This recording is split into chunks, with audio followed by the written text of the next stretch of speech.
BayRadio.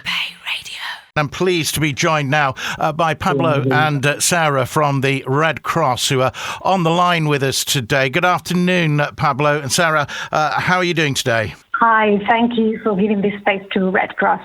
You're very welcome indeed. Perhaps you could outline just a little bit about what you've been dealing with over the last few days. How have the Javea Red Cross been involved? Oh, yeah. Well, the devastating floods in the southeast Spain are leaving a tragic balance of people dead, thousands of families affected, and Red Cross has been responding for the first minute, mobilizing specialist volunteers from the emergency unit. These are people especially trained along the whole year to have a response capacity of less than 5 hours in case of these cases of disasters. This is one of the strengths of Red Cross. So thanks to these specialist volunteers, we've been mobilizing all available and necessary resources: temporary accommodation, psychological assistance, and distribution of aid.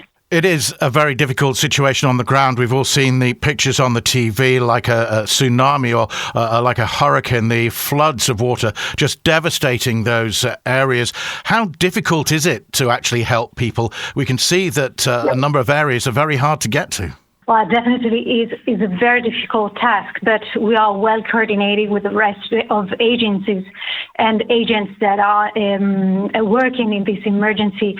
So thanks to this coordination, the work is well organized, and every day we try to address more and more necessities and needs on the ground. You said there are good communications there. The relief effort then is certainly kicked in and going well. That obviously it's taken a little bit of time for everything to get off and running. And I know that it's the immediate people that you're dealing with. Communications are great, but across the area, I guess you're working in isolation a lot of the time on exactly your situation and not really getting an idea of the bigger picture. Although I suppose that you can imagine the devastation is the same pretty much everywhere else where other people are working. Well, there are more affected areas and less affected areas. At this moment, Red Cross is focusing on the most affected areas where access is very difficult and where people are have the most compelling needs. These places are, for instance, Torrent or Algeciras. So we are focusing specifically in these areas, but as soon as these the events will unfold, we will eventually.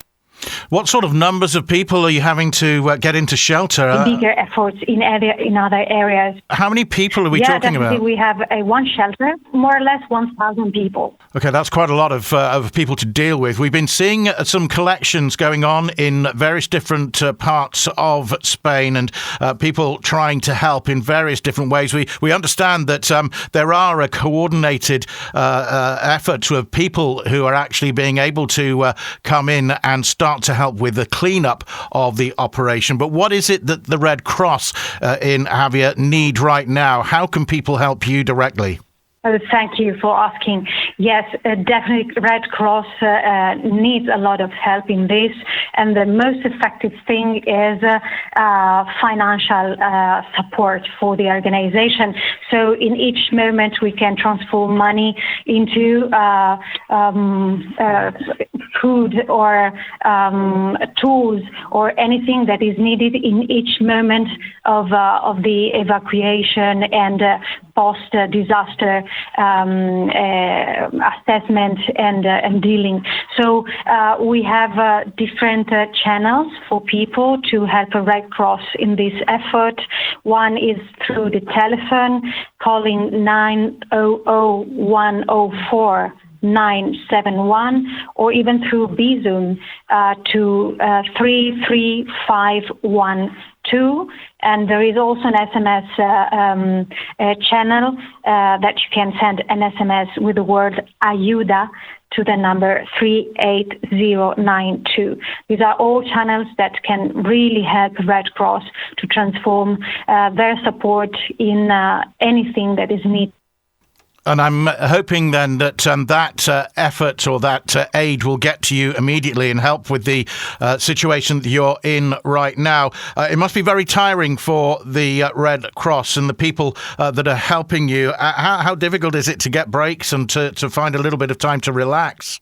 Well, definitely, there are turns for the volunteers, so they can work and they stay in the ground 24 hours, and then they have change for other volunteers.